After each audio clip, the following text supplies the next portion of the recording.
This podcast is presented by Creva, a CBDA company that focuses on providing better health and wellness by using cannabidiolic acid to boost your body, enhance recovery, elevate energy, and increase calmness. The Creva A-Team has a background in botanical therapeutics, research, and engineering, which makes their product reliable and natural. Whether you're an athlete or have aches and pains, Creva is the product for you. No THC and naturally grown. Check them out at Creva_CBDA on social. Wellness for people and the planet. Just want to take a moment, shout out our sponsors, Creva, Top Form Sport, and Golfer Joe's. Again, you can check them out in our link on our Instagram at ITG_podcast. Also, check out our new YouTube channel for Is That Good? Just had a new video out behind the scenes recording the pod.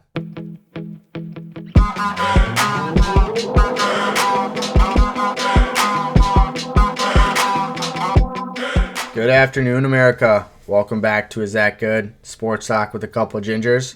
Today we got episode 15. It's going to be a good one here. Before we get going, Gouldy, say what's up to the listeners. Hey, everybody. Hope everyone's doing well today. Got big news involving Tom Brady, best football player who ever lived. We'll get into it later, but yeah. Big news. Big news. Yeah, and before we do, just if you hear a phone drop or us, whatever, we got a little time lapse going for our YouTube channel. So get the content going there. It's been there. Yeah, it's been there. I don't think it'll fall. Yeah, the phone should stay up. But yeah, no, when episode 15 drops, we'll get a YouTube of kind of behind the scenes on the pod. But yeah, let's before we get in, Vin, you want to recap anything going on? Maybe updates on the car or just on my car? On anything, If you got anything to get off your chest before we get on. No, I don't have anything really. The car situation is progressing smoothly. We're going to the Devils game tonight. See Austin Matthews. Is that good? Yeah. Yeah, good. I hope he puts up, granted, this is Tuesday, so if you're listening, we went to the Devils game. Yeah. Matthews probably had a hat trick, so. You should bet on that. Well, we don't bet, Yeah. But, if you're listening, go ahead. So let's get in to our episode this week. And before we do, let's shout out our great sponsors, Top Form Sport, a brand built for the modern athlete, gym goer, and everyone in between looking to better themselves daily. Top Form has affordable, stylish, and comfortable gear to help you crush your workout and accomplish your goals. Head on over to their Instagram at Top Form Sport for updates and to check out what they have to offer. Life is a sport. All right, let's jump right in here. The NFL Conference Championships, so AFC, NFC, recap quick.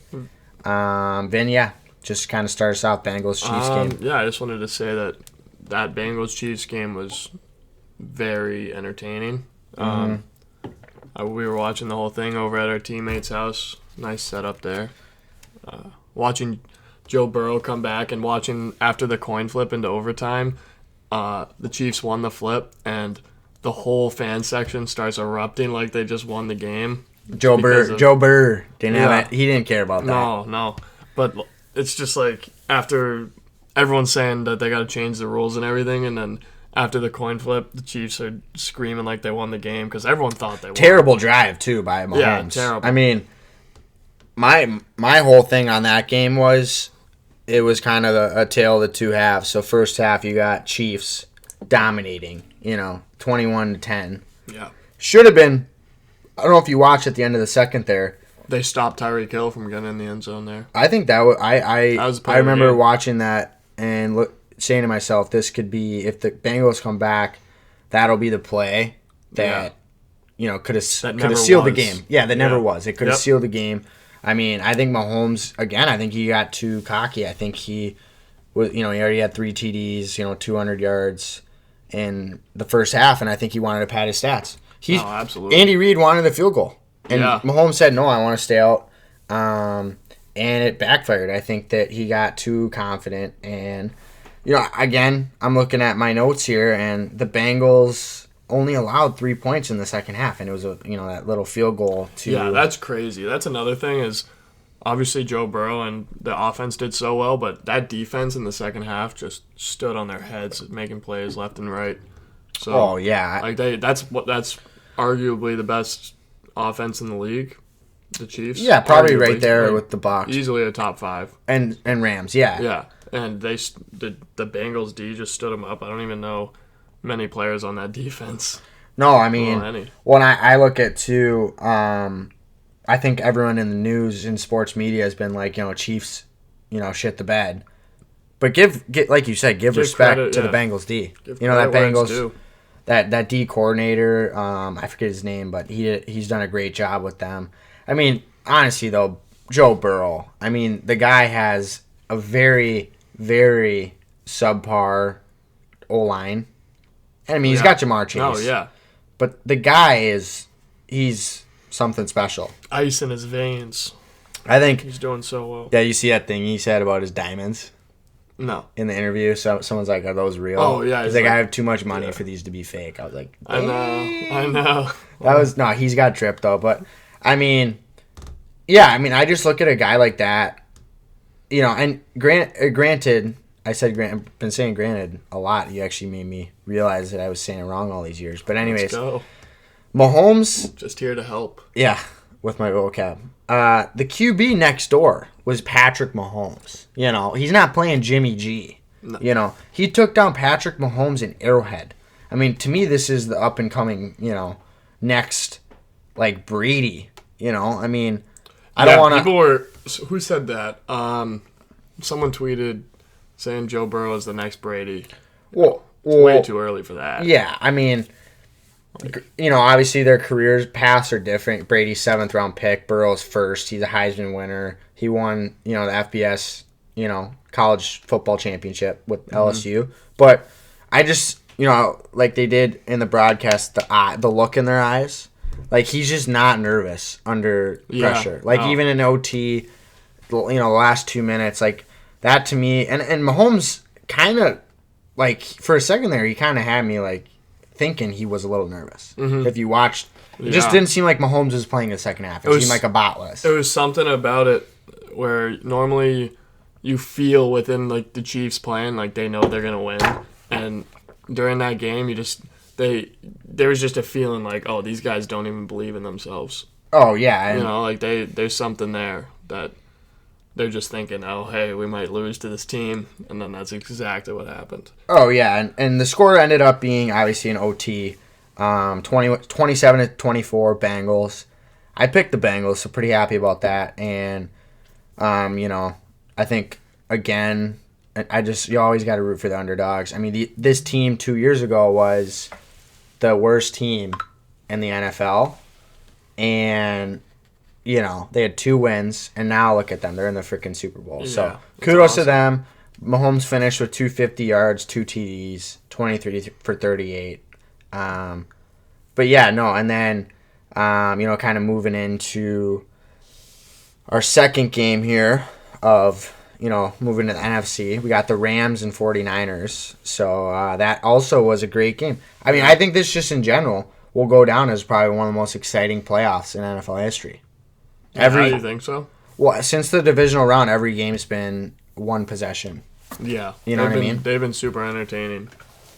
Did you watch that game at all, the Rams 49ers? Or? I watched like the first half of it, and then we kind of left Patty's house. Yeah. It was getting too late, so we just drove home. Yeah, I mean, it was pretty boring. I think 10-7, actually 49ers were up. And then 49ers scored, actually. I mean, Deebo Samuel, man, he's a stud. Like, he to me, he's the heartbeat of that team. Oh, yeah. We've been talking about that. Yeah, he's a stud. Persistent on that. Anyways, obviously, I was rooting for the Niners, and too bad to see them go home early. But, I think kudos to Matt Stafford and Cooper Kupp, too. I respect those guys. I mean, Matt Stafford, I think him being in Detroit for, the majority of his career, and him just being positive about it and, never giving up. And I think it's just kind of good karma. Yeah, he's getting what he deserves for sure. He's put in so much work. You think he's past his prime? Well, no, I think he's still, assuming him and Cooper Kupp can maintain that kind of relationship and QB wide receiver, which I think they will, because they're both hard workers and they both respect each other. I look at maybe 4 years of just really good football, maybe coming from the Rams. I think at least one Super Bowl in there. But going back to the game, Niners actually were up 17 to I think 7 at one point. Mm-hmm. And they were in the driver's seat, and I think that game. I know the scoreboard said 2017, but I do think the Rams controlled it. There was a lot of good bounces for the Niners. You had the McVay challenged a terrible 4th and 1, and they got it, so they lost the timeout there. And then the biggest one's probably the first drive for the Rams. Great, 75-yard kind of clock burning drive. Mm-hmm. They get in the red zone. It's a tip ball pick for the Niners. Yeah. To start the game. That's not great. So, but those plays happen. Yeah, it's football and it's the playoffs. But I guess just my take on this before we jump into kind of previewing the Super Bowl. Cooper Kupp is, to me, I think he should be an MVP for sure. Because he's a guy I look at when I watch the Rams play. If you take him out, I don't think they can win. No. The stuff he does, I know Matt Stafford's a good QB. I know they have OBJ. I know they have Von Miller. I know they have Aaron Donald. But Cooper Kupp's a game, every play he makes has a pivotal impact on the game. Yeah. Yeah. Absolutely. He does everything. So, I picked Niners there. Vin got me on that one. So we both went 1-1. Mm-hmm. So we got, kind of the Super Bowl here at SoFi. I think it's February, 12th? 13th? Yeah. Sunday, Good call. So Rams, Bengals. Rams home field advantage. So, yeah. That's huge. Literally, assuming ticket prices and stuff, it's going to be Rams territory. It's going to be super advantageous for them, but at the same time, I like that vocab word. Advantageous. Speaking of vocab, I forgot to shout out Mel's today in the locker room. We're talking about I don't even know. Oh, it was something about I don't know. It was food or something, and he brought up the word ponder. Ponder to think. Yeah. Think about. Thank you. Yeah. Google Dictionary. But Gotcha. Yeah, no, and it just kind of, he's maybe give that a shout on the pod. I'm I will. Because I think for him that was a big word. Oh, God. But it's in Zoolander. I don't know if you've seen that movie with Ben Stiller when he's the male model. What about Sealy? The other day, what's left to ponder? No, Sealy was talking about a big word. It was obscene or something. It was a big word. Oh yeah, I forgot though. Yeah. Yeah, it's too much. Yeah.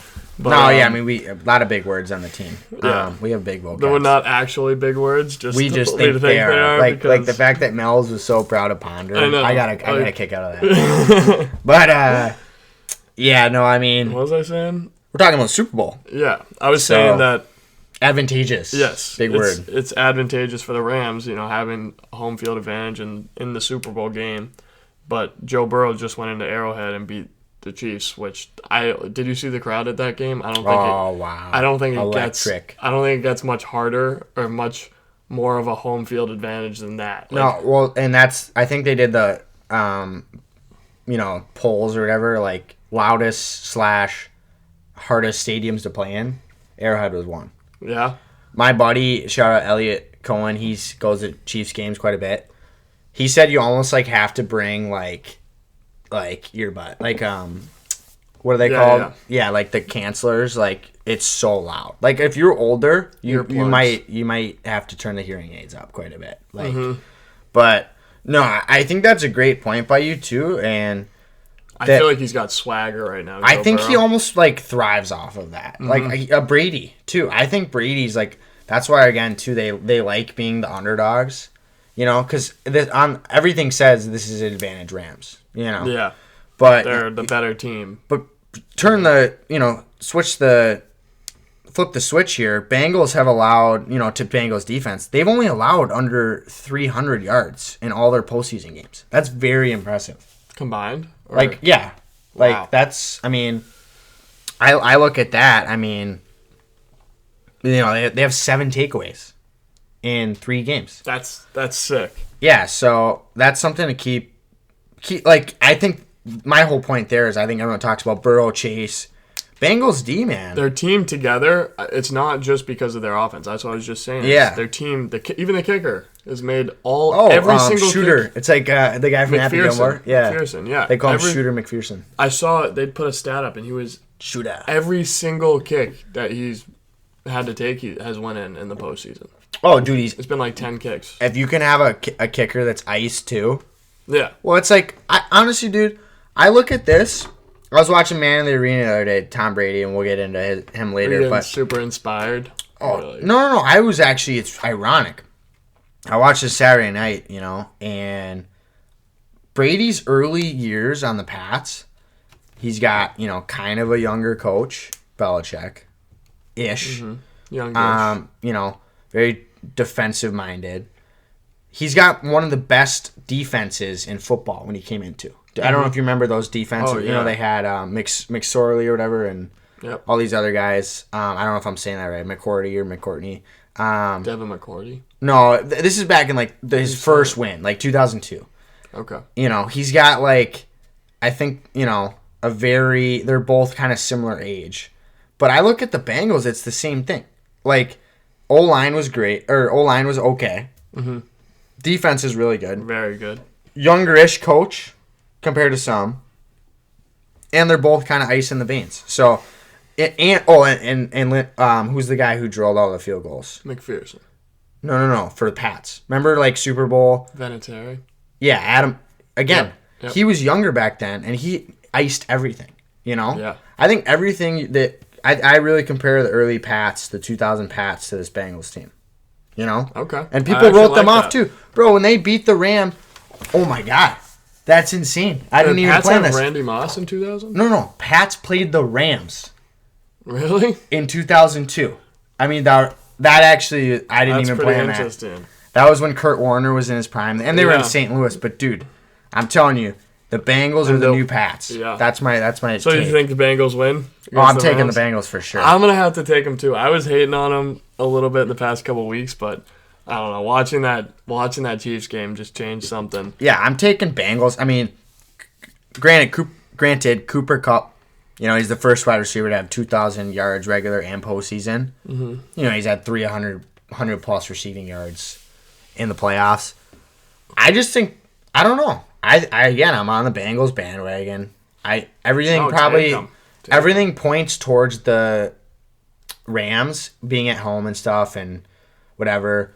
Everything on the stat sheet, they have everything. McVay was in a Super Bowl 2 years ago, but it's like the Pats. No one even thought of them winning. I'm taking the underdogs. I'm taking Bengals. I'm gonna say the score is, I'm gonna do 21-14. I think it's gonna be a low scoring Super Bowl. I think it's gonna be a little bit higher scoring. I think both the offenses are gonna come to play and do well, and there's gonna be a lot of passing going on.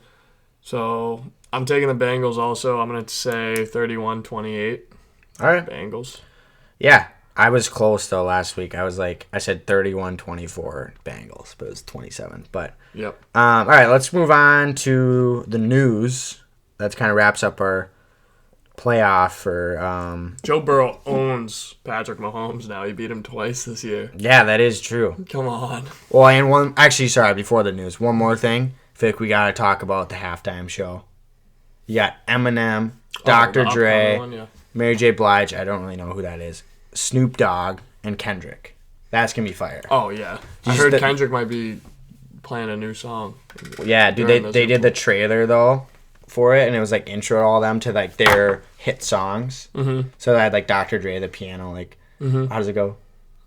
Whatever it I don't is. know. Whatever but, it is. Yeah, it was hype, and then Eminem. But yeah, I'm super excited for that. Anyways, let's me too. let's go on the news. Not a lot. I mean, well, not a lot going around in other sports, but NFL. I mean, we'll save that for last. This is basically an NFL Yeah. podcast for the day. Yeah, I mean, the rest of the stuff here is going to be pretty quick. But NBA, Vanessa Bryant's going to receive the Honor of Leadership Award during the Super Bowl. So that's pretty cool. Obviously, the daughter of Kobe. NHL, Jeremy Colleton, he was the ex-Blackhawks coach. He's going to coach the Canadiens team, hockey team for the 2022 Winter Olympics. So I think the Julian guy, Claude Julian, Mm-hmm. He used to coach he got the Bruins. injured. Yeah, he got injured or something. So now I guess he's filling in. Injured? They said injured. I don't even know what that means. He's on the injury report? Yeah, I mean, I hope he's okay. But Yeah, of course. I mean, it must be bad because if it was like a, sprained ankle, I'm sure he can still coach. Yeah, you can. I don't know. It's got to be a head injury or something. Yeah, but golf. I know again, no one cares, but I like it. PGA. It's kind of becoming PGA season again. Yeah. All the breaks over. So Farmers Insurance Open, big tournament. Luke List won. I think it's his first win, but he. You have Farmers Insurance, don't you? Yeah, we do. Not Allstate. I'm not in good hands, but I have Farmers. You know how I know that? Oh, yeah. I think we all know how Vinny knows my insurance if you listen to Pod. Shout out Farmers. Shout out Spets' dad. Shout out Spets. Just great guy. But, let's just say this. Good car insurance can come in clutch. It can. Might not even use it, though, if we get the spray paint going. Yeah. Different time. Different time. Different subject. We'll know later on. Yeah, so Luke List won. Pretty cool, and it was in a playoff too, so that's always exciting. And then NFL. Tom Brady officially retires from the game. There was a lot of backlash from New England fans off that Tom Brady post. Yeah, He was really giving thanks to the Bucs a lot, and there was not one mention of New England even in that big retirement thing. A lot of people were mad, including Dave Portnoy over at Barstool, when called an emergency press conference, and he went on a full rant, basically telling everyone that Tom Brady's a scumbag. Well, I mean, it begs the question. I mean, I looked at that post, I read through all the slides, him thanking everybody. Not. I mean, it's Tom Brady. I look at that as the tail end of his career. I mean, it's only probably it's like the last chapter of his book. I mean, the bulk of the book's with the Pats. I'm talking about the Bucs. I mean, his first pictures, him with the Bucs on his Instagram, right? Yeah. Slide through everything. It's thanking Arians. It's thanking Bruce Arians. It's thanking the team management. Not one thing about Belichick. One thing about Kraft, one thing about the Pats. There's not even a picture of him in a Pats uniform. I mean, to me, that's a little fake. I mean, this is the team that drafts him 7th round, takes a chance on him, lets him become a starter. I mean, I look at the man in the arena in that Super Bowl. That Bledsoe was because he played in the AFC Championship because Brady got hurt in that game back in 2002. It was between those two. It was like a game time decision. Belichick chose Brady. Mm-hmm. If they choose Bledsoe and Bledsoe wins that Super Bowl or plays, I don't think Brady. I look at the Pats built Brady, and the Brady built the Pats. If that makes sense. So give him the recognition. Yeah. So I saw, but right before we started the pod, actually, I went on to his Instagram, and I clicked on his story along with a lot of his new brand, Brady brand. Looks pretty cool, yeah. I might get some, actually. It's like Lulu, it looks sick. Yeah. I guess Robert Kraft sent him a box or something and with a note in it, and he posted on his story and was like, "Thanks, Pats Nation," or whatever. But it's like you dude, put a full post with 10 slides thanking and you're there for 2 years. The Bucs. You won 1 Super Bowl compared to 6. Even a Super Bowl is like obviously sick, but their team was stacked. Like, you know what I mean? For one Super Bowl for Tom Brady is like, It's a 7th. you know, it's like Tiger major. Like he doesn't even really like. It's cool, but like no, yeah, he should have. If I were him, I would have given a lot more love to New England, and nobody would have. He should have thought it out a little more. He should have. I think so too. Shown a little more appreciation. And Dude, New England guys like love him. I know, dude. Well, look at love him, bro. He's in Ted. He's in the movie Ted 2 because of a New England Patriots. Yeah, because of Mark Wahlberg. That seems hilarious. But no, like I was gonna ask you, kind of talking about it. How do you take away the whole note on Instagram, right? Mm-hmm. Like I know that's kind of shitty how that he didn't shout you out, but how'd you react to it? Were you emotional at first? Like kind of sad? When I found out he was retiring? Yeah, I mean, that's kind of like, you know, you grew up and he kind of, you know, he's an icon in Boston. Yeah, I guess you kind of see that and you just, like, it's inspiring a little bit. You're like, wow, that guy had such a great career, and you know, you look up to him for sure. And Gold's gonna tear up on absolutely, the potty. yeah, I'm tearing up. I miss Brady, man.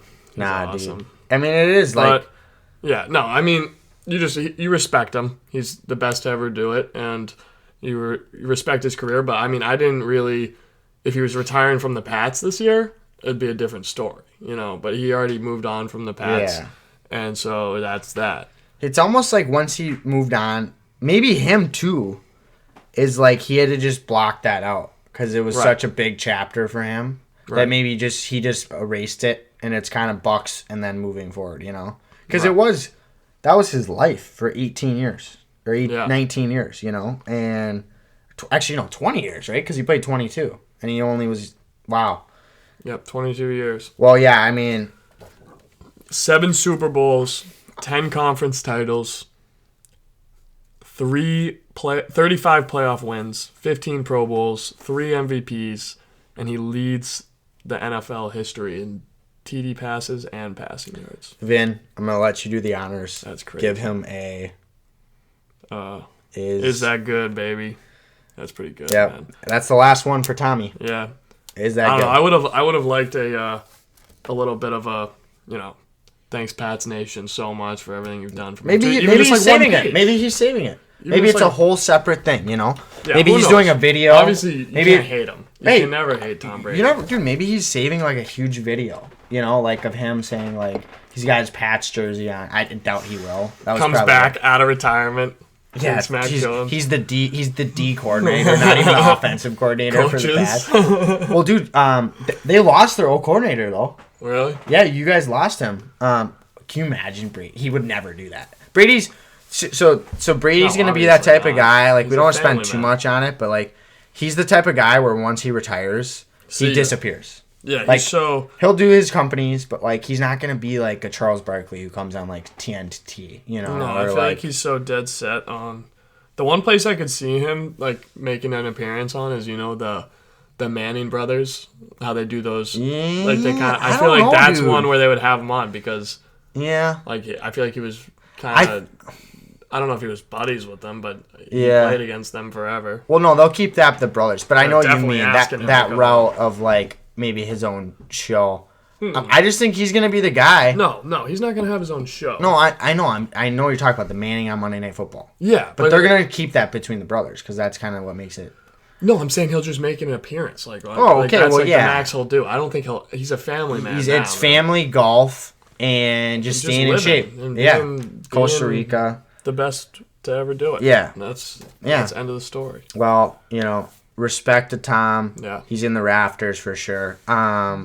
Speaking of, just before we do the NHL, just because it's a GOAT retiring, let's do your Mount Rushmore quick of GOATs. Who you think? All sports? Yeah. Yeah. Okay. So Mount Rushmore, for those listeners that don't know, if we need to educate on kind of U.S. history, is kind of this monument in South Dakota. You know, it's got all the heads of these. Okay. Wait, what is it? Wait. So it's four presidents. Can you name the presidents on Mount Rushmore right now? I will. I'm not gonna lie. I'm on my phone right now on History Channel. So But he's not look. It doesn't say the names. It's I'm just looking at faces. So George W. Right there. I mean, obviously he's number one. I am kind of a Lincoln fan, so that's two. Yeah, those were the two I got right. Teddy Roosevelt. Yeah, I know that because of Night at the Museum. Robin Williams. Good catch, man. And then Andrew Jackson, I think. Is that Jackson? It doesn't even look. Should I look it up? President, yeah. It doesn't even really look like him. Oh, Thomas Jefferson. Shoot. Yeah. Thomas Jefferson. That is a tough look on the pod. I mean, how are we supposed to know that? I mean, that's pretty basic U.S. history, but I mean, again, they all look the same with their fake wigs. Well, history was always my worst subject. Dude, presidents 1 through 10 all had those fake white wigs. George W. was bald. Yeah. But anyways, what were we talking about? Well, we were talking about Mount Rushmore for sports. Oh, we're just trying to figure out who's on it. Yeah. So what's do your top 4? Okay. Who's the GOATs? Tom Brady, Mike Jordan, Mike DiPietro, Muhammad Ali. All right.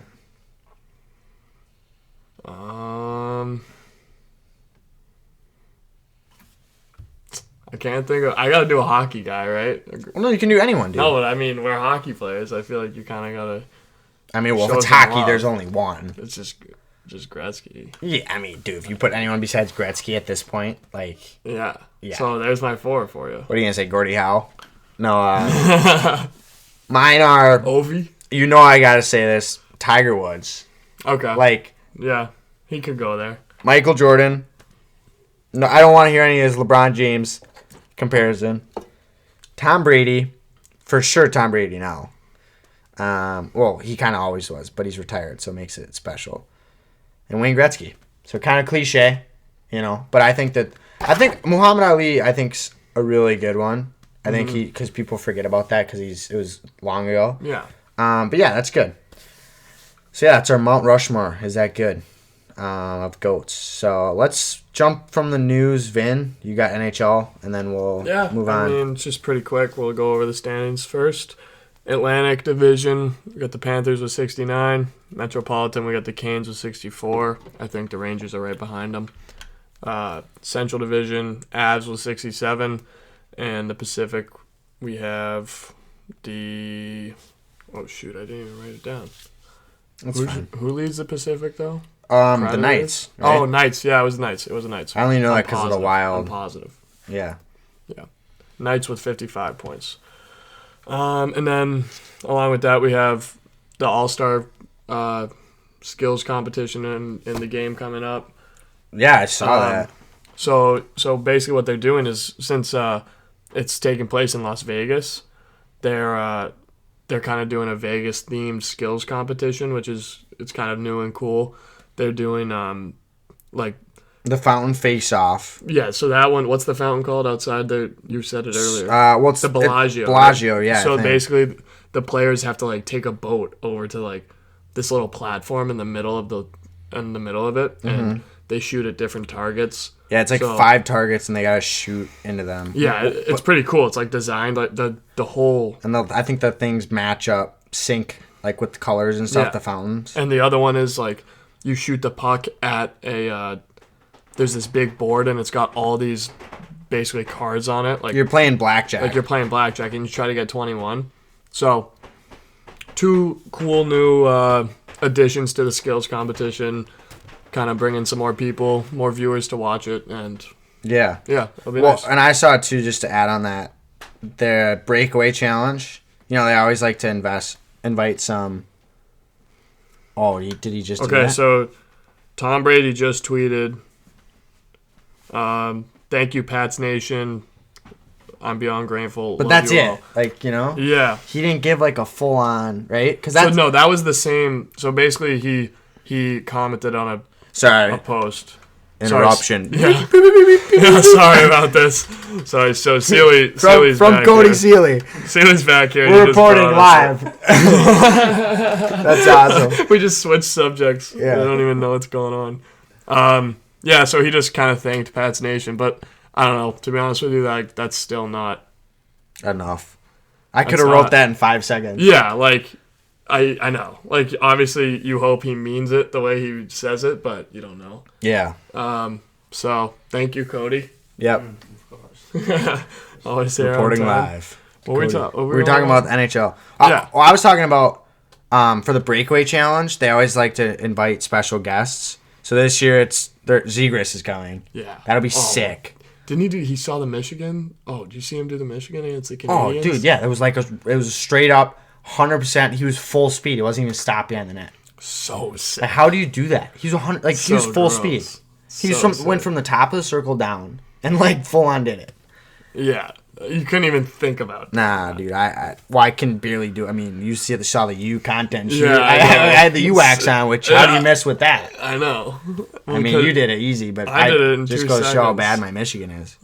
But yeah, I mean, I'm interested to see. I wish they would have done a better job at inviting. They invited that Rushmore. She was like the first goalie in the NHL, women player, play in the NHL. She's awesome. But and then Wyatt Russell, he's an actor. I don't know if you know who that is. No, I don't. And then what was he in? Jocelyn. Oh, I know that Lamar Davidson. Yeah, he's in. Oh, dude, he's in the movie 22 Jump Street. He's the. Remember Channing Tatum? He's the guy on the football team. Yeah. And he ends up being the drug. Yeah. Yeah, that's a funny movie. Okay, yeah. But anyways, so those are the guests, and then the last one's Jocelyn. She's gonna do that fountain face off and the accuracy shooting. But dude, I wish they would have got Hey Barber or it's in Vegas. I feel like you could have gotten some big names. Yeah, so, absolutely. But the All-Star Game's always super fun to watch. I always love watching the skills and kind of just seeing all the top guys. But is that all you got? Yeah, that's NHL? all I got for NHL. What else? Yeah. What else we got to do? So I'm just going to do NBA and college hockey quick, and then we'll jump in an interview with William Whitelaw. Willie. Yeah, he's doing a takeover today. Pretty cool. Kind of growing the brand. NBA All-Star. The starters came out. So in the East, we got Captain Kevin Durant of the East, Giannis, DeMar DeRozan on the Bulls having a great year. Joel Embiid also having a great year, and Trae Young.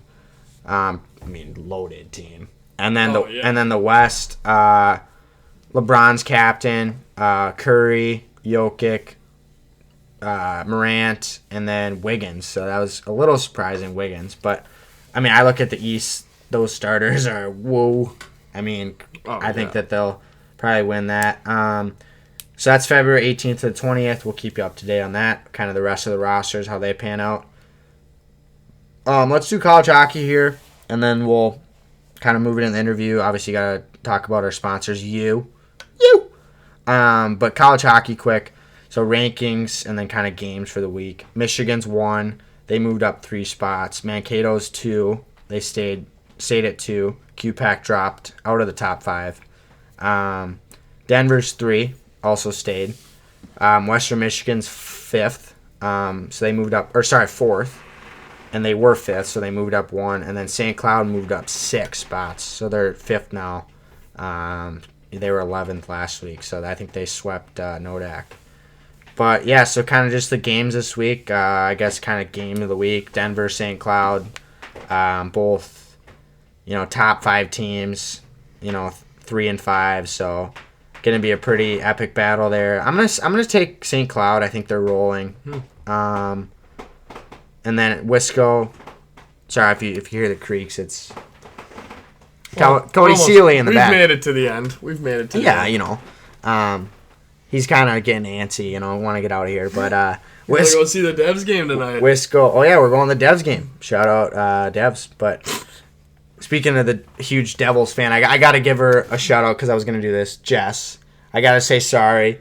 I had a little incident yesterday in the training room. So, training room was smelling weird. I don't know what was going on in there. A little kind of odor. But Jess had me open the door and, use the cooler to kind of as a stopper. Prop it open, yep. So I'm wheeling it in, and I kind of pulled a kind of a bot move by me, kind of a bottomless prime. They're happening more. There's some botivity. I've been having some botivity. More lately. I dumped the whole cooler, and it was happened to be filled with ice. Wow. And it goes all over the training room, so I got to clean that up. So, shout out Jess. Apologize, won't happen again. I got a 1-week suspension from the training room. Yeah. No, I'm kidding. Can you imagine? Probably should have. She actually did that? Yeah. But, yeah, Jay, you just can't come in here. You're cesspede. Yeah, whatever it is, I'm literally like, can't even walk. Nope. No, actually, I can't help you. Yeah. Go somewhere else. All right, so moving back here, 2 more games. Wisco, Ohio State. I'm going to go Wisco. Got some buddies on that team. Carson Bantle, Liam Malmquist is that good. And then we got Mankato State, Bowling Green. I'm taking the upset. I think Bowling Green's going to split. Shout out Jack Blake. He's there. Mankato, I mean, they're 2. They're, odds are they're going to win both those games. I'm going to say Bowling Green wins 1. So that's kind of it for college hockey. Before the U thing, I got a lot of shout outs today. I can't do it. See, I try to do it. Kind of another bot move. Brandon Semino. We had PP today. Skating through middle ice, and I think he might have done the most non-deceiving play in hockey history. He's got. I think Cody Seeley even said, I think I knew he was passing for about 5 seconds. So he rips one right into the meat of my calf. I go down like a wounded duck. Down like a racehorse who just got down. Let's just say, the part. Like a racehorse. I got some chirps. Leg. A couple guys calling me a wussy, and other words. Farmer's gotta go take the shotgun into your leg. It was. It was like there was a sniper in the building, but it hit the part of my calf where I think it just struck a nerve, and it really got me going. I mean, it's pretty tender right now. I'm rubbing it, and it's. I'm probably going to have to put some Creva CBDA on it tonight to loosen up the pain and kind of just... I still use that. Oh, it's great, man. I put it on before I go to bed, and this isn't turning into an ad, this story, but it kind of is. I'm going to put it on my calf. It totally is. It's all natural, and it'll loosen it up and just make you feel better, and it makes you sleep better and just feel better. But anyways... Done with that ad. So Sim, shout out Sim. Kind of a tough play there, and we had exchanged some words after, but we're good now. We're going to the Devs game tonight. So, speaking of kind of, hockey, I think we got to talk about you because I'm in love with it. I mean, I think it's... Me? I'm not in love with you. Good one. Dude, that was awesome. I didn't even think of that. Because I was like processing, like, dude, I just said our brand, you. And I'm like, I said I'm in love with you. Yeah. No, I'm in love with you. Yeah. Well, I guess it's still the same. But stuff, man. No, dude, I mean, unreal. Again, like you said, Trevor Zegras, Michigan. Probably the easiest thing. He was probably using it. He's probably using it. It's probably the easiest wax I've ever used to do tricks with. And I even look at, I didn't use wax at the beginning of last week. I kind of went away from just using it. I don't just trying something new, and it's not the same. I mean, you adds that grippiness, that stickiness. I think it just overall makes your, stick handling, shooting better, and just it makes the game more fun. You get to do tricks like you would never even thought of. So, and it smells great too, right, It's Ben? great. I love it. I pretty much use it every time I tape my stick. Yeah. It does the job. We just got a new order of them today. Oh yeah, and the boys got some. I got some little bit of drama on the team. I'm putting them in their stalls. Little ITG gift /U. Brody got one, Dammer got one, Dak got one, Gold got one, but Seals. I obviously get one. Yeah, of course, I received one. Gold's not even a get. It's more just like a transaction. Yeah, it just kind of happens. like... But Sealy, short end of the stick on that one, and. I got to make it up to him somehow. He's fuming in the back. He's kind of giving me this little stank eye. This this resting angry face. But no, he's laughing about it. But anyways, again, great wax, and even yesterday I got the new thing. I gave one to my my billet brother Connor, and he's gonna use it, so that's pretty cool. And even Steve, he smelled it. He's like, this is amazing. So it's just getting all different ages can use it, and really just anybody can benefit from it. And it's all natural. It's made from beeswax. Oh, natural. And the TikTok they're gonna make for us is coming out soon. Shout out Hogan, and he's got knee surgery, so that should be up pretty soon. Excited to see. But All right. that's it for Sports Talk. We're gonna jump into our interview. That was episode 15. Wow, That's a big one. That's a big one. Jumped in our interview with Will Whitelaw, Badger hockey commit and current Shattuck prep hockey player. Wow. Yep. Is that good? Is that good? Thanks for tuning in, guys. See you next week. See you guys.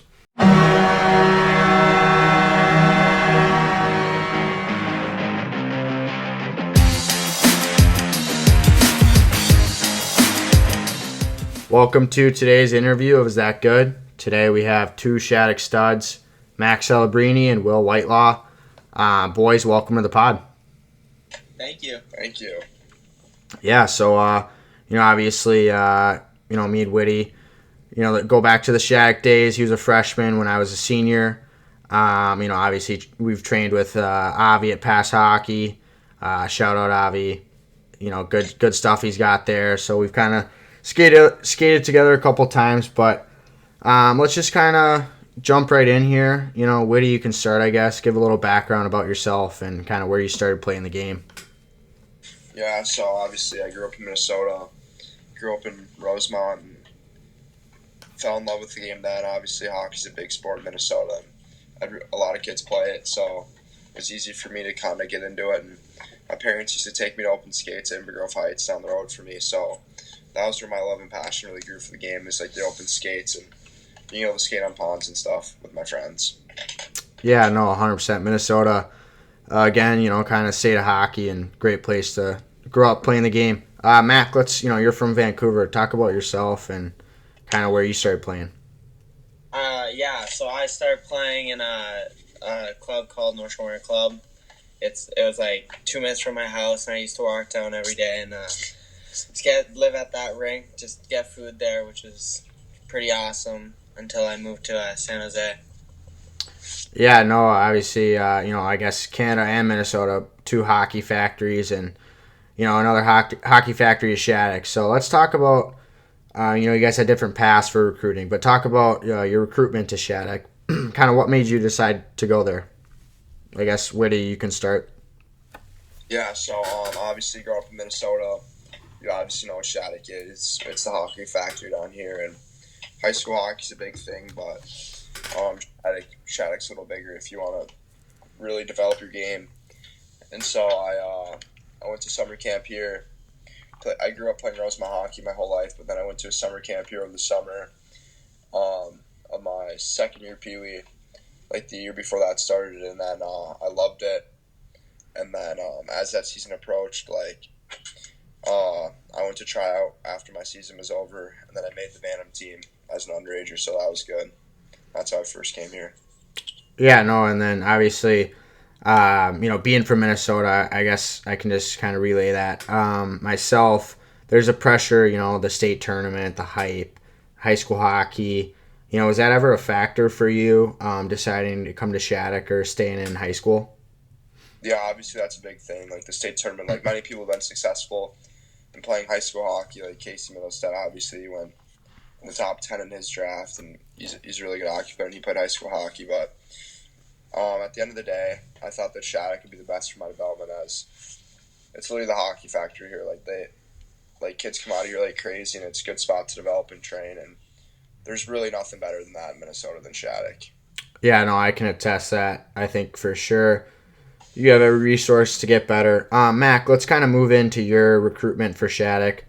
You're from Vancouver, but you kind of played in San Jose there. So kind of how did you get recruited, and what made you decide to go? Yeah, when I moved down to San Jose, playing a year there, I was looking for other options for my next year, and I heard nothing but good things about Shattuck, so I took a tour here, and I skated with the 16s, and since I came here, I loved it. Like, just hearing about all the amazing players that have come out of here, and the legacy that they've left. It was really, really something that I wanted to do. Yeah, no. Again, hockey factory and just constantly producing top talent. So, before you guys both made prep as sophomores, big honor. But let's kind of rewind to your Bantam year. You guys obviously played in Bantams, different at different times. Whitty played 2 years. I guess how did kind of Bantams prepare you guys for kind of that next level prep at such a young age? Yeah, obviously, like coming here, it's a little different than your routine from back home. Like, usually, like after school, you have practice. It's usually not like every day. Like when I was at Rosemont, it was like 3 or 4 days a week. But you come to Shattuck and you got school, and then like you have hockey periods 8 and 9, and then that's when you go to work. And it's just nice. Like the Bantam team helped you get like in the routine of being here at Shattuck and the life and like trial and error. Obviously, like getting used to being able to balance your schoolwork and hockey, and it just really set you up like to succeed here. Yeah, no, 100%. I think Bantam year for a lot of guys is kind of, again, like you said, trial and error and living away from home in the dorms. Mac, I guess, you're all the way in Vancouver, so pretty far away from home. Whitty, you're an hour car ride away. But how was living away from home, kind of at the start there, an adjustment for you?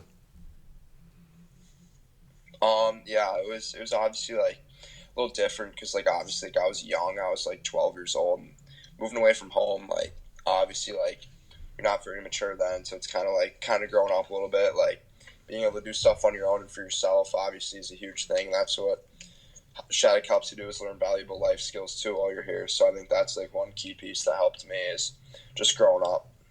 Yeah, for sure. I mean, not having anyone, going home and, you got to do everything on yourself. And like you said, just maturing. Max, so, obviously being from Vancouver, big hockey there.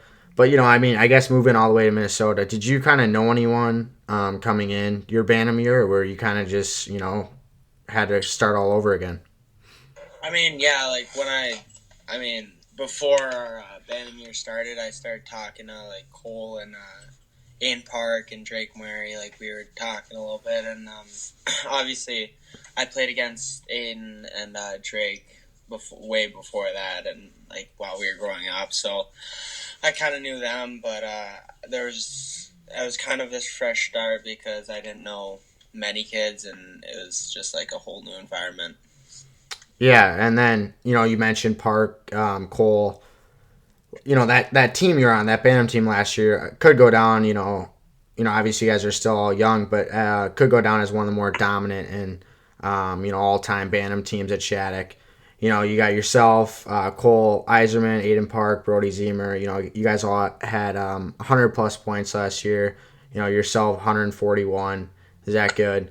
Just talk about being, like, on a team like that and just, the locker room and just every day, playing with such high-end talent. Yeah, I mean, it was crazy. I mean, it was such a special team, like, being a part of them. Like the guys you mentioned, plus, like, Will Skahan and Drake Murray and Riker Lee, and, like, there are countless others that are just, it was just a very special team, and everyone wanted to get better, and every day we'd push ourselves at early morning skate, and, like, every day it was just nonstop.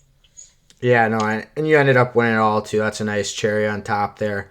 I even heard about it from, I guess, through the grapevine, kind of through, guys I played with, Boss Scott Morrow, just, how dominant that team was. And it's pretty insane. You look at yourself and Cole in that national tournament, the points you guys put up. But, Whitty, let's talk about, kind of for you last year. You were on prep as a sophomore. Really weird year with COVID and just kind of how kind of things played out. But talk about, playing that's kind of the only sophomore that year on prep with guys like, Scott Morrow, who, ended up going so high in the draft, and, he's having a really good college career right now at UMass. Yeah, obviously it's pretty cool, like being able to play with all those kids, and it was nice that they welcomed me in really well. So it was nice to be able to like know that like your teammates trust you and you're there and they're there for you. Because obviously, like it would suck for them not to be and like treat you differently because you're the young kid on the team. But that they really brought me in well, and like obviously it was cool to be able to see Scott and them and all them like go through their work, and like it was Scott's draft year, so it was nice to be able to get like secondhand and like see what he's going through and like how like he handled it very well. Yeah, no, I mean, talking to Scott last year too, I mean, the amount of calls he's having and obviously just the pressure, and he handled that well. But I think a big factor that is having a coach like Tom Ward. He's seen it all. He's coached just about everybody you could name, who's come out of Shattuck. That's someone special. For both of you, you guys have him this year. Whitty, you've had Coach Ward for 2 years. I guess Whitty, you can start. How has Coach Ward just kind of allowed you to develop and just kind of mold you into the player you are today? Yeah, obviously, like, he really preaches on teaching the game the right way, and there's a certain way it needs to be played, and he does a very good job of helping all of us and, like, very systematically and, like, teaching us, like, ways to, like, be able to evolve our game and not do things that, like, be able to, there's, like, a fine line between doing, like, too much on your own and, like, but, like, also working, like, as a team more and, like, being able to put structures in place that you're able to succeed, and so is everyone else, which is good, and it helps all of us. And obviously, like, he treats everyone differently. Like, me and Mac today in practice, we were doing the Zegers play behind the net when we were supposed to be in the circle today, so he made us go board to board for a little bit. So it's just yeah, Wardo. He's not. I don't think he's a fan of the new the trick plays. Is he still like not? There was a point where he didn't even let you do like backhand passes. Is he still there or no? No, yeah, obviously, like, he treats everyone the same, and that's good for us. And, like, he doesn't care, like, who you are, where you come from, or what your background is, and he really just wants everyone to be better, and he's going to treat you the same. Like, he's going to be straightforward with you. Like, this year at the beginning of the year, like, on, like, no saucer passes in practice and stuff like that, and just tape to tape and the fundamentals and stuff like that, and he really just helps you grow your game. Yeah, no, and, obviously it's some old school strategies, but they work. I mean, you look at the guys he's coached, and they've moved on to have Hall of Fame careers: Sidney Crosby, Jonathan Taves, Zach Parise. But the list could go on. But again, his resume is speaks for itself. But Mac, let's get back to you there on that question. This is your first year having Coach Ward. A little different than the Bantam coaching staff. Great staff, but Wardo probably has a little different. I guess, coaching style. How has that adjustment been for you and your game? Yeah, the levels were totally different too. Like at Bantam, like I coach Braganello and Coach Ruggs, and they were fantastic. But it's definitely a different coaching style when you go up. It's a lot more structured and a lot more around team play. You can't rely on skill too much. You have to rely on structure and like more systems. And Coach Ward's, it's his game. Like it's crazy to see some of the stuff work out and pan out that we work on every day in practice. Just repetition, breakouts, like all the stuff that maybe some teams don't want to do, but it's worked for him, and it's obviously won championships. Yeah, the meat and potatoes for sure. But yeah, again, old school style, but again, it works and produces winning teams. So you guys are lucky to have Coach Ward. You guys are both up and coming, big players in the game. But you made prep, at Shattuck as sophomores, which for the listeners is a big deal. There's a very short list of people who made that. But with that honor comes hype and pressure. How have you guys kind of dealt blocking out the noise of all that kind of hype?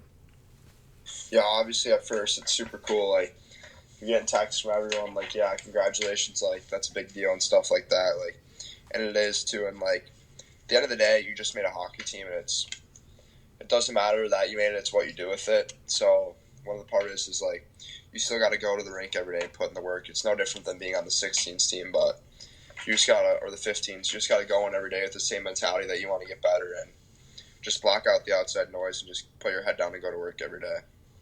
Yeah, no, 100%. Mac, obviously, you've probably had some hype around yourself, since you were younger, and obviously a guy like Cole Eiserman as well last year. But has that ever been kind of a factor for you? All the kind of pub around yourself, or do you just kind of block that out and focus on just playing hockey? I feel like it's really important to just like, it's just a game, and it's just doing what I love, and it's just all the other stuff doesn't really matter and if you get distracted with all the other stuff, what you do will become less special. And I feel like just focusing on like every day, just putting in the work and having fun with it, especially, is just really important. Just not focusing on anything else but that. Yeah, no, for sure. I think that's, the right mindset to have. I mean, I can't attest. I was never kind of one of those players, but, you seem like you got a good mindset about that. And so let's kind of talk about beginning of the year. Whitty, you're kind of looked as more of a leader on the team, being a returner.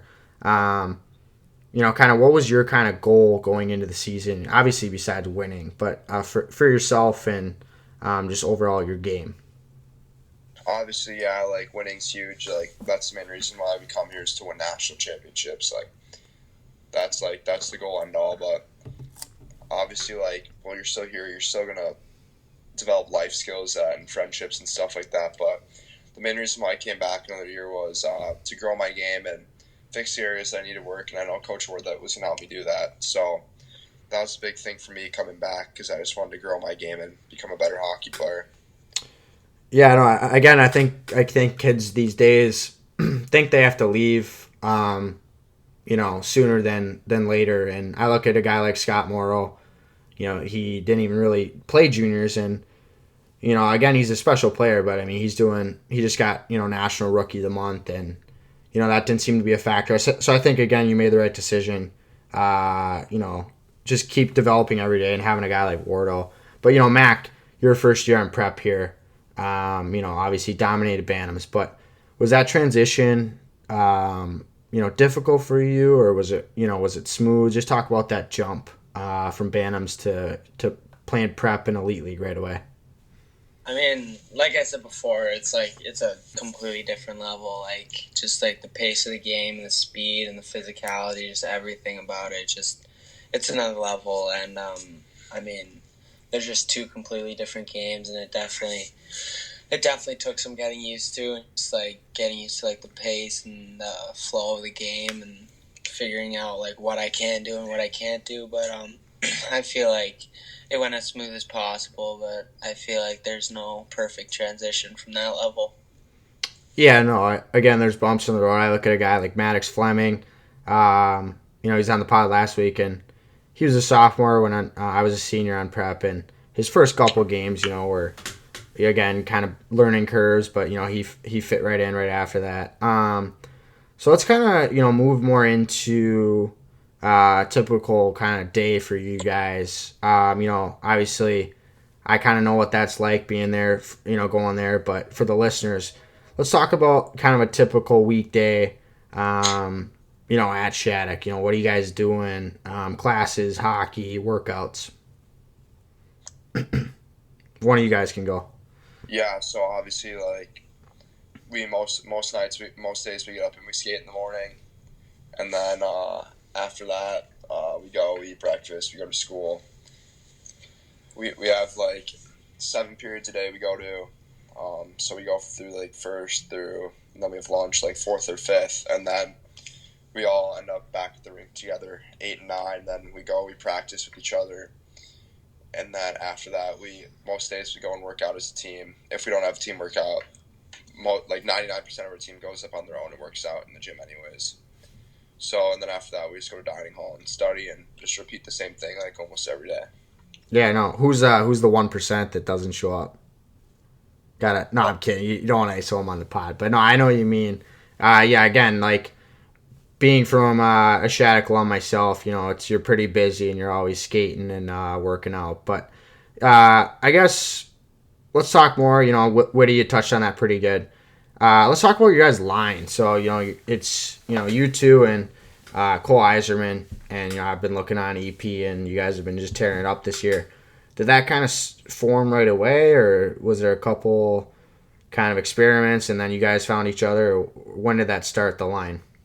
Yeah, so we're not really a line, but like we're on the same power play and stuff. Like we had a kid this year have some stuff go down at school, so he had to leave. So we only have 3 centers right now. So me and Mac rotate through.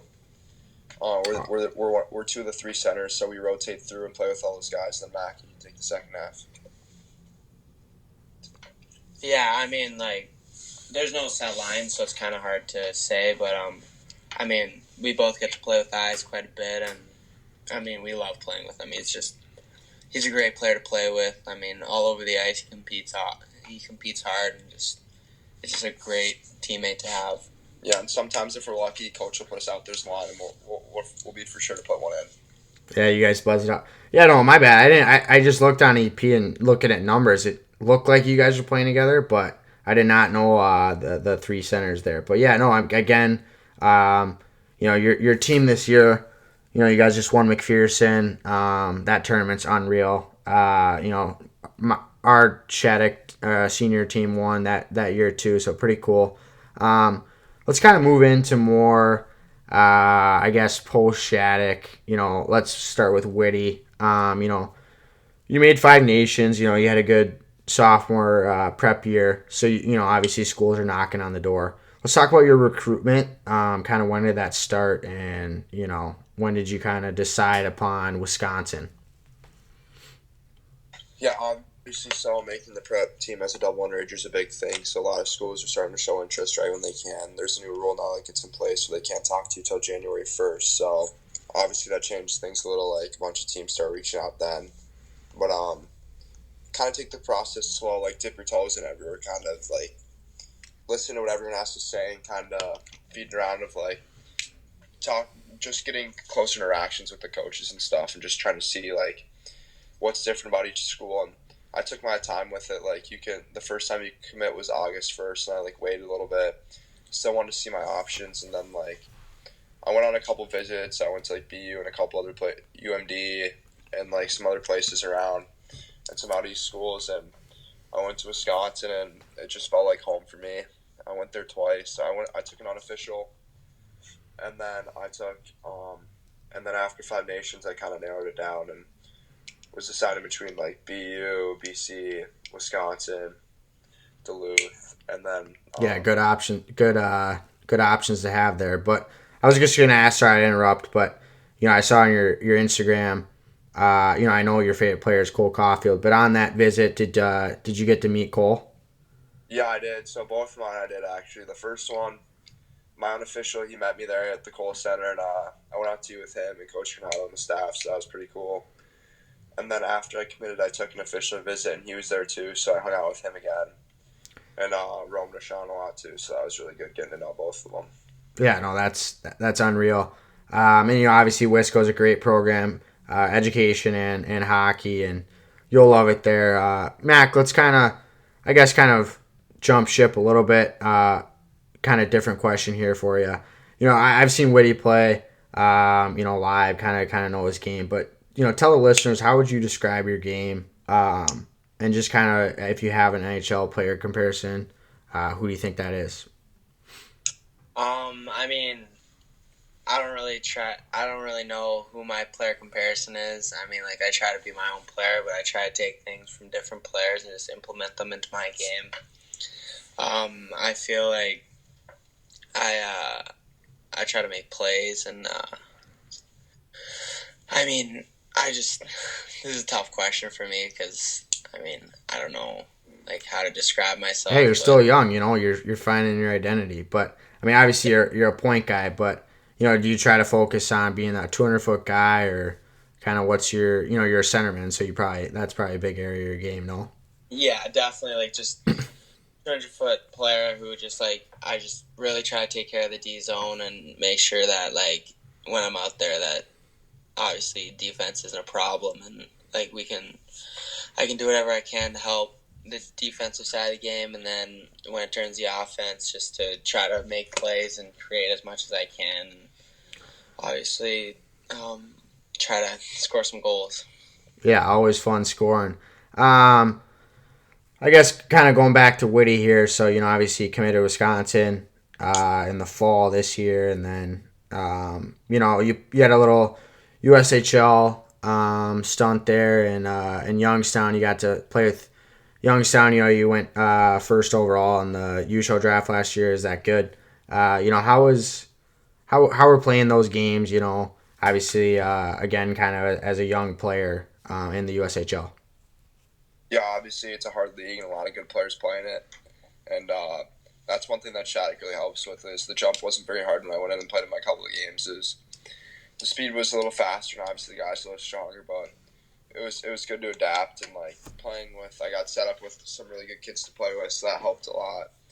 And just going in there and the guys like helped me out and they're all nice. So it was good to just know that the coaching staff trusted me and so did the players. So it was good to be able to go in and make an impact right away.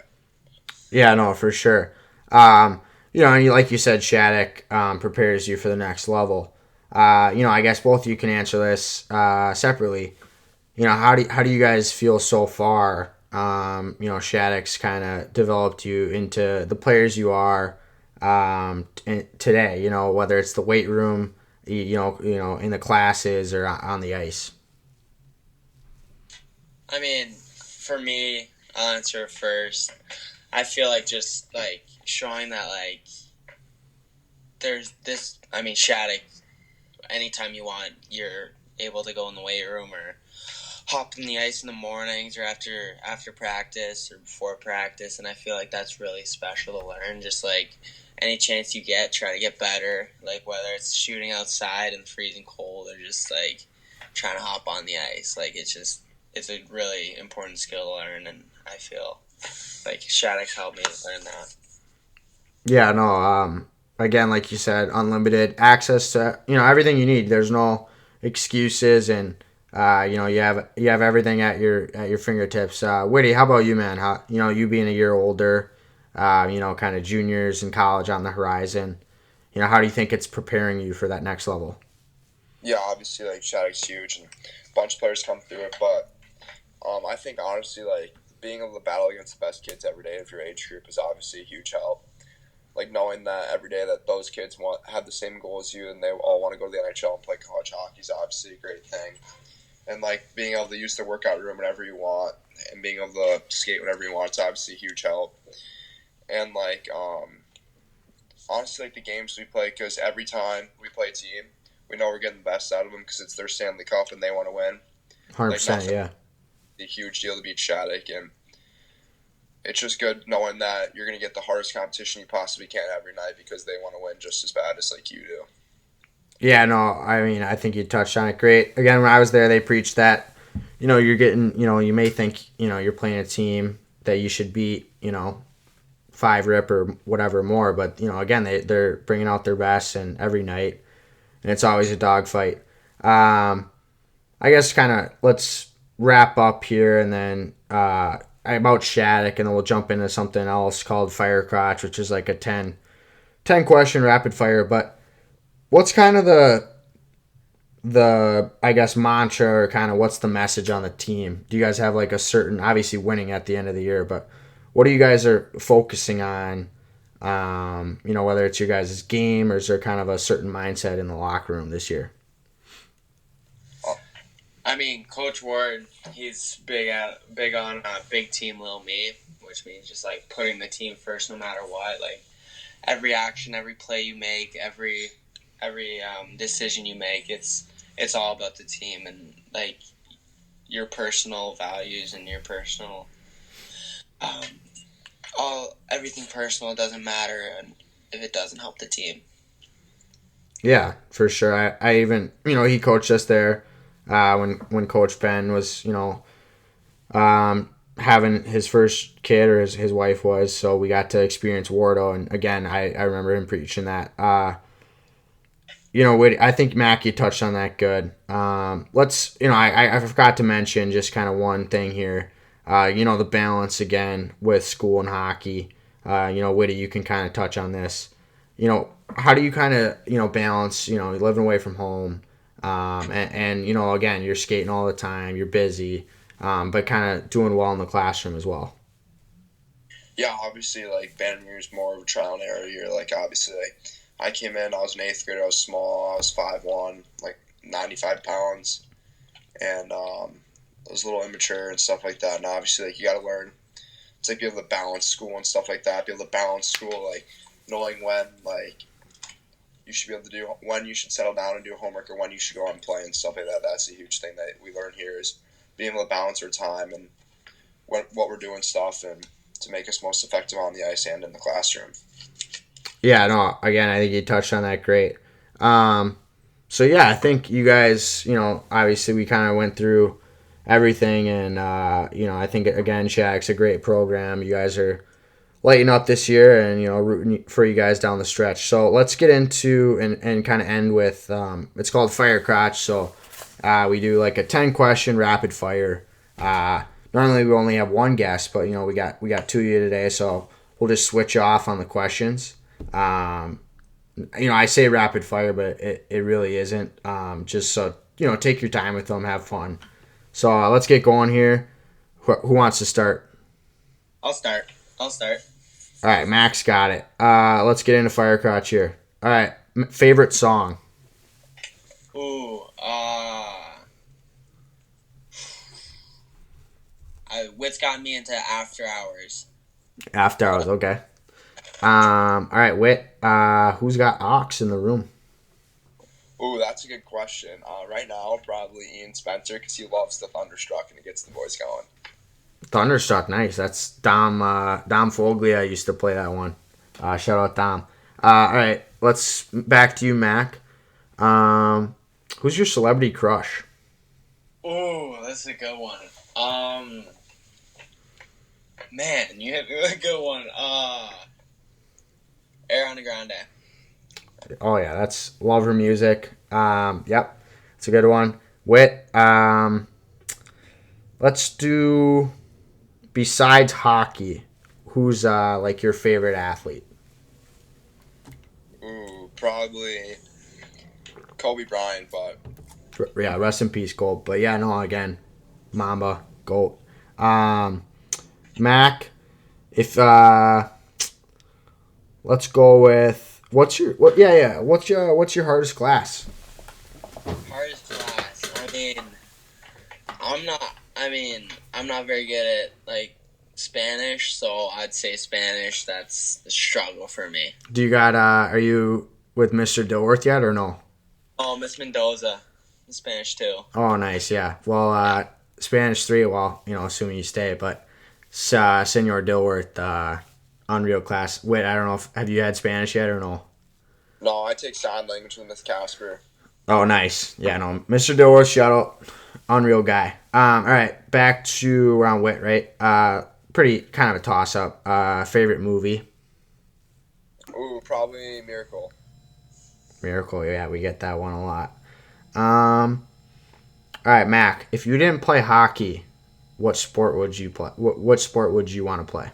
What sport would I come from a big soccer family, so probably soccer, but I also love basketball, so.